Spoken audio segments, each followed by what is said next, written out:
So now we will continue with the good estimator of the properties of the good estimators. Now we will do the sufficient estimator or sufficiency. An estimator is said to be a sufficient estimator for a parameter if it contains all the information in the sample regarding the parameter. एक ऐसा estimator जो maximum information जो है parameter की वो contain करता है, ठीक है, एक ऐसा सैंपल। क्योंकि एस्टिमेटर क्या है, estimator is a function of sample values. So एक ऐसा एस्टिमेटर या एक ऐसा सैंपल जो सारी इंफॉर्मेशन, मैक्सिमम इंफॉर्मेशन जो है पैरामीटर के बारे में रखता है, ऐसा estimator, that estimator is called the sufficient. So an estimator theta cap of parameter theta is said to be sufficient estimated if it conveys maximum possible information about the parameter contained in the sample.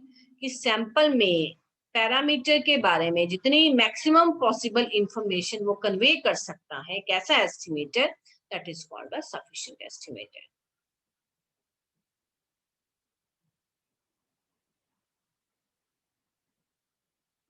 So mathematically, a sufficient estimator is defined as an estimator's theta cap, function of sample values of parameter theta, is a sufficient estimator if and only if each value of theta cap, the conditional probability distribution or density function of sample values x1, x2, xn given theta cap is independent of theta.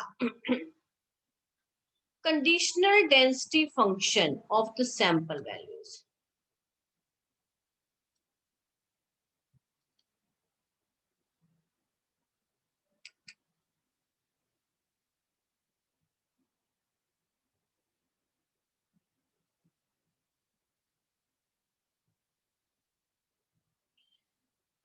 This is the conditional, ये conditional density function हमने कैसे लिखना है, given theta का, जैसे आप लिखते हैं ना, probability x is equal to x given y is equal to y, ये कंडीशनल डेंसिटी, कंडीशनल प्रोबेबिलिटी है of x given y is equal to y। तो उसी तरह कह रहे हैं कि अगर conditional probability distribution of the sample values, जो भी आंसर आए इसका, ठीक है, sample values x1 x2 given theta cap, यानी यहाँ पे x1 x2 xn है और यहाँ पे क्या है, थीटा कैप, जो भी इसका आंसर आए उस आंसर में थीटा कैप नहीं होना चाहिए, independent of theta, then we can say that the estimator is called the sufficient estimator. So we have given this example, but now we will continue with the basic, जो हमने question कैसे solve करने हैं वो किसके ऊपर dependent है, that is the factorization theorem, right? So what is the factorization theorem? Let x1 x2 xn, so whenever we take the random variables with us, so always try to have the small values x1 x2 xn be a discrete random variable. The statistics theta is a sufficient estimator of the parameter theta if and only if the joint probability function L of the random sample can be written as the product of two functions. L is the written as product of two functions like this and this. So one function, one is a non-negative function of theta. This is a non-negative function of theta and theta cap, and other is a function of sample values independent of theta. अगर हम joint distribution को, suppose को हमें एक probability distribution दिया, मैं normal distribution की बात करता हूँ, suppose we have given x follows normal distribution, ठीक है, उसमें से सैंपल लिया हमने x1 x2 so on up to xn, right. ये और हमने किसको एस्टिमेट करना है, या म्यू को करना है या सिग्मा स्क्वायर को करना है, ठीक है, वो अलग अलग केसेस हमारे पास है, या दोनों को करना है हमने। तो अगर हमने म्यू को एस्टिमेट करना है तो हम सबसे पहले क्या बनाएंगे, एक जॉइंट प्रोबेबिलिटी डिफरेंशियल बनाएंगे। तो उससे जॉइंट प्रोबेबिलिटी डिफरेंशियल कैसे बनेगा, x1 x2 xn कहाँ से लिए गए सैंपल, नॉर्मल डिस्ट्रीब्यूशन में से। तो ये भी नॉर्मल डिस्ट्रीब्यूशन, इसका मतलब हर एक जो ये जो एलिमेंट आ रहा है वो अगर पॉपुलेशन में से आ रहा है तो ये नॉर्मल डिस्ट्रीब्यूशन को ही फॉलो कर रहा है। तो इट इम्प्लाइज जब आप इसका जॉइंट बनाएंगे, जॉइंट डिस्ट्रीब्यूशन का मतलब हुआ एफ ऑफ x1 इंटू, अगर सारे इंडिपेंडेंट है तो F of xn। So this is called the joint distribution x1 x2 so on up to xn। जब इनको मल्टीप्लाई कर देंगे तो एक जॉइंट डिस्ट्रीब्यूशन बन जाएगा जिसका नाम होता है L, और इस L को कहते हैं लाइक्लीहुड फंक्शन। अगर उस फंक्शन को दो के प्रोडक्ट में एक्सप्रेस कर दिया जाए, if you are able to express those in the product of two, one having the function of theta and theta cap and other is independent of theta, then we can say that theta cap is the estimator, sufficient estimator of theta, right? So I'm leaving the proof of this theorem. I'm just coming to the questions related to it.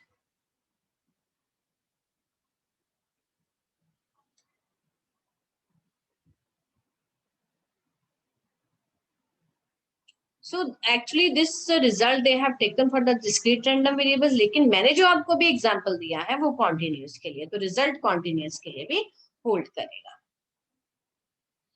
So here is one more criteria, that is a Fisherman-Neiman criteria. A statistics theta cap is a sufficient estimator of the parameter theta if and only if the likelihood function, अभी बताया आपको likelihood function क्या होता है, joint probability function of the random variables x1 x2 so on up to xn, if it is expressed as a product of two functions, one having the parameter theta and estimated theta cap and other have a function of sample values.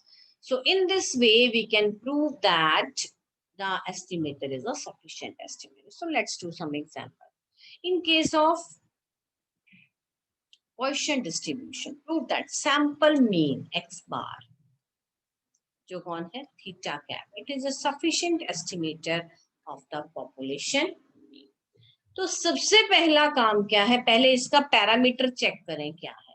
So x follows Poisson distribution with parameter है, तो इसका मतलब इसका f of x क्या आएगा, यहाँ हम probability of x क्या आएगा कि ये डिस्क्रीट है, this is summation, this is e raised to power m raised to power x by factorial x is equal to 0 1 2 3 so on up to infinity। अब हम क्या लेंगे, इसमें से एक सैंपल उठाएंगे x1 x2 xn। So see, f of xm सबसे पहले लिखा e raised to power minus m. If I have skipped here, this is e raised to power minus m. M raised to power x by factorial x. Now we will consider, सबसे पहला काम है जो distribution का, हमने किस distribution के parameter को एस्टिमेट करना है, सबसे पहले उसका पीडीएफ या पीएमएफ। यहाँ पे पीडीएफ वर्ड नहीं आएगा क्योंकि ये डिस्क्रीट डिस्ट्रीब्यूशन है, यहाँ पे पीएमएफ आएगा। It doesn't matter you have expressed it by this or you have expressed it by this, कोई फर्क नहीं पड़ेगा, right? Now we will take a sample, this is a random sample, all observations are independent, therefore the joint probability function is the product of the individual probability function. So L मतलब joint, joint को हम ऐसे लिखेंगे, दो के joint को कैसे लिखते हैं, f of x y लिखते हैं, अगर independent है तब उसको एक्सप्रेस करते हैं f of x into f of y। अब यहाँ कितने पढ़े, x1 x2 so on up to xn with parameters m, सारे लगा दिए बेटा, e जो है वो इकट्ठे कर दिए, e how many times, n times, ऊपर आ रहे हैं पावर में, मल्टीप्लीकेशन में, e raised to power m, m raised to power x1 plus x2 so on up to xn factorial सारे इकट्ठे हो गए, right? So we are able to express it as n into x bar. Why? Because x bar is equal to summation xi divided by n. So summation xi is equal to nx bar, nx bar.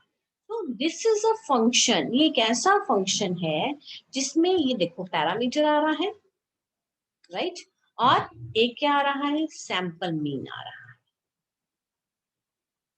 तो ये जो parameter है उसका नाम क्या है, m, और sample mean क्या है, x bar. So this is a function of sample mean and parameter, और इसमें it is independent of parameter.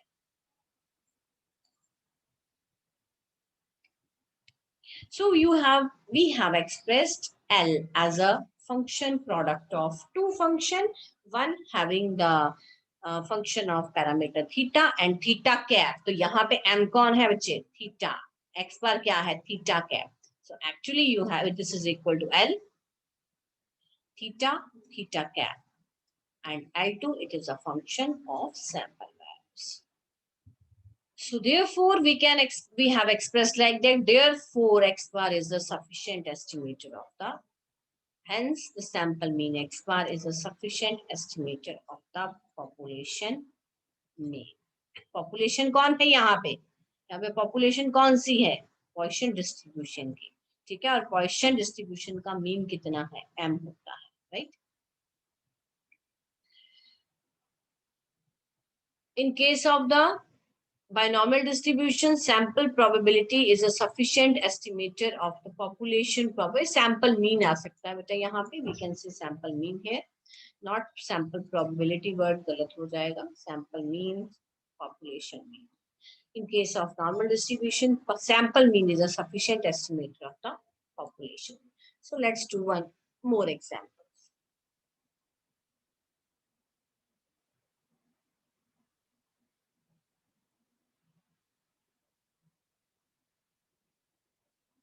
Let x1, x2 be the independent and identically distributed Poisson variates with parameter lambda. दोनों जो है उनका parameter क्या है, lambda है. अब प्रूव क्या करना है, the sum is a sufficient estimator.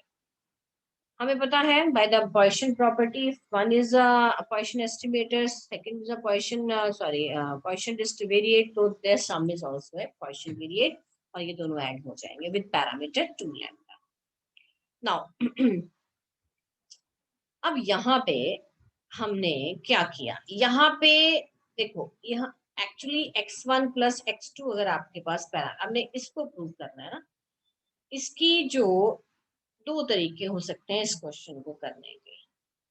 या तो आप x1 प्लस x2 का नाम लिखते हैं y, राइट, तो फिर f ऑफ y क्या बन जाएगा, e raise to power minus m, sorry m नहीं, यहाँ पे 2 लैम्डा, क्योंकि पैरामीटर अब यहाँ पे क्या आ गया है, 2 lambda. 2 lambda raised to power x by factorial x is equal to 0 1, जैसे पिछले क्वेश्चन में किया. सबसे पहले पीडीएफ लिखा, फिर हमने एक सैंपल उठाया इसमें से, ठीक है, बिल्कुल उसी प्रोसीजर के साथ चलेगा, ठीक है. Then you will take a sample x1 x2 xn. उसके बाद सैंपल लेने के बाद हम लाइक्लीहुड फंक्शन बनाएंगे. लाइक्लीहुड फंक्शन जॉइंट से बनेगा, तो वो आ जाएगा f of x1 x2 xn, और पैरामीटर क्या आएगा, 2 लैम्डा. तो आप सारे के ऊपर अब ये क्या बन जाएगा, e raise to power 2 lambda, how many times, n times, ठीक है. फिर 2 लैम्डा रेज़ टू पावर कितनी बार आएगा, वही बन जाएगा nx बार, ठीक है. उसी तरह से ही बिल्कुल एक्सप्रेसिबल हो जाएगा. एक तो दैट इज क्वाइट इजी. अब इन्होंने क्या किया है, जो सफिशिएंट एस्टिमेटर की डेफिनेशन हमने पढ़ी सबसे पहले, कि the conditional distribution of the sample values with respect to the estimator theta cap, this must be independent of theta. ये definition के according इन्होंने इसको solve किया है. So probability x is equal to x1, x2 is equal to x2 over x1 plus x2 is equal to k, क्योंकि ये हमारा क्या है, theta cap. तो ये probability की फॉर्म में बच्चे इसको कैलकुलेट किया गया है. So this comes out to be x1 is equal to x1 ले लिया. अगर k को हम assume कर रहे हैं कि x1 plus x2, तो x2 की वैल्यू आ गई k minus x1. So and xi varies from 0 1 to 3 so on up to infinity. Now अब ये इंडिपेंडेंट है दोनों, x1 और x2 इंडिपेंडेंट है, तो ये प्रोडक्ट में फुल ओपन हो जाएगा. अब x1 किसको फॉलो कर रहा है, पॉइसन डिस्ट्रीब्यूशन को. x2 भी किसको फॉलो कर रहा है, पॉइसन डिस्ट्रीब्यूशन को. बेटा फिर हमने उसका फॉर्मूला ऑपरेट कर दिया, नीचे भी सेम ऑपरेट कर दिया. सारा सॉल्व करके देखो, सारा सॉल्व करके लैम्डा बीच में से निकल गया. तो ये जो पूरी quantity I, what you will write, independent of lambda. So there are two ways to solve this question. Either you can do by this method, or you can do by the Niemann's lemma or factorization here. दोनों ही ठीक है। Next is let x1 x2 xn with random sample from the population with PDF। अब यहाँ पे एक PDF दे दिया हमें, ठीक है।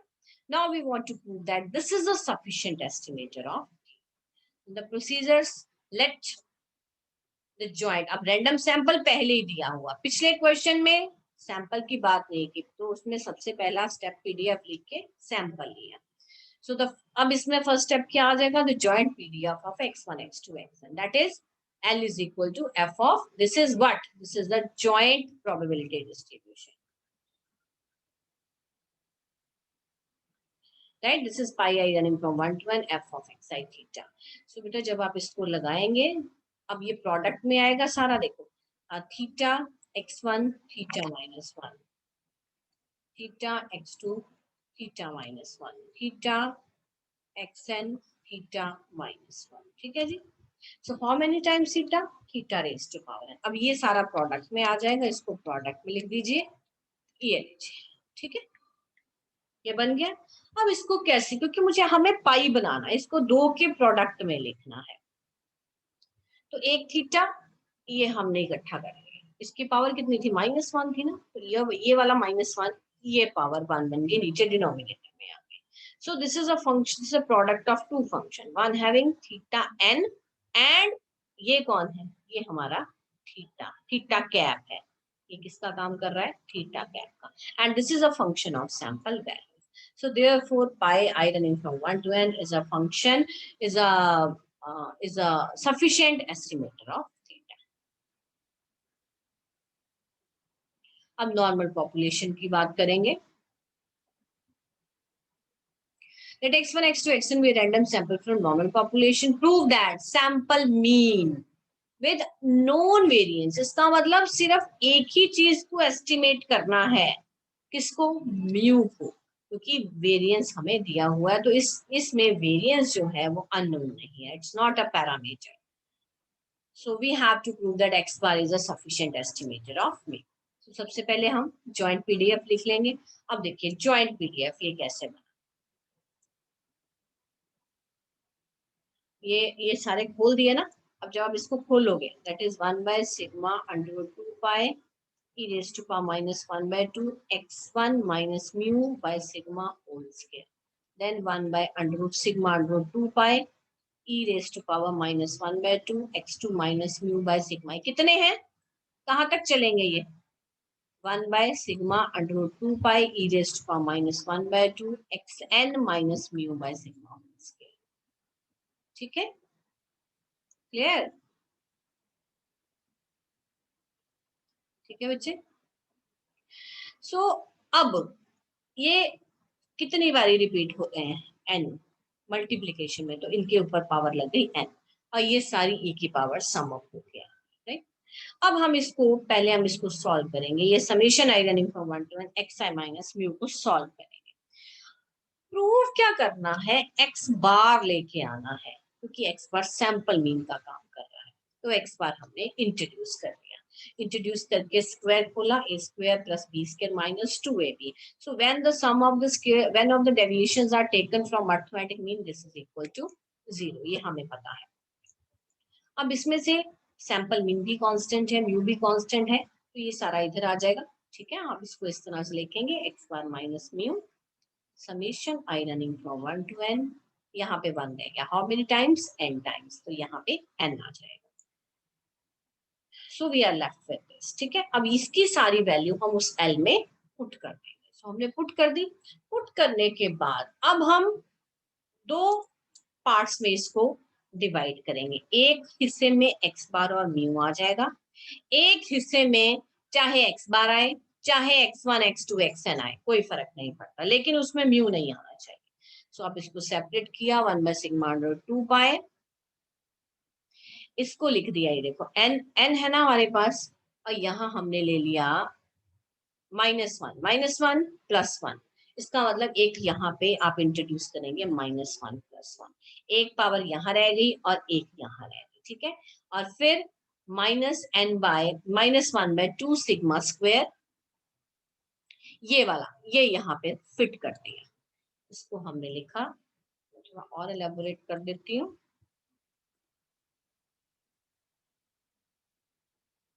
टू पाई देखो n-1 और इसके साथ हमने ये एडजस्ट कर दिया e raised to power -1/2 sigma square summation xi minus x bar square, ये हो गया प्लस दूसरा बचा 1, इन्होंने इसको पहले लिखा है, डजंट मैटर। जब सॉल्व करने लगेंगे तो फिर जो पहले आता है आप उसको लिख सकते हैं, power 1 e raised to power minus ये एडजस्ट किया -n/2 सिग्मा स्क्वायर x बार माइनस, फिर इसको इधर लिख दिया, इस वाले को इधर लिख दिया। इसमें सिर्फ दो ही चीजें आ रही हैं, द वन इज द, ये कौन है, ये थीटा कैप है, ये कौन है, theta. So this is a function of theta and theta cap and theta, and the other is a function of sample values. बेटा एक्स बार अगर आ रहा है तो कंफ्यूज नहीं होना, x bar summation of xi by n से बनता है, that is a function of sample values. So, therefore, by factorization theorem, x bar is a sufficient estimator of mean. I'm leaving the example number 25 as it is based on the order statistics. So, when we will do this topic, order statistics, then we will do these questions. Otherwise, you are not able to understand. So, they are quite typical questions. You do example 25 and 26.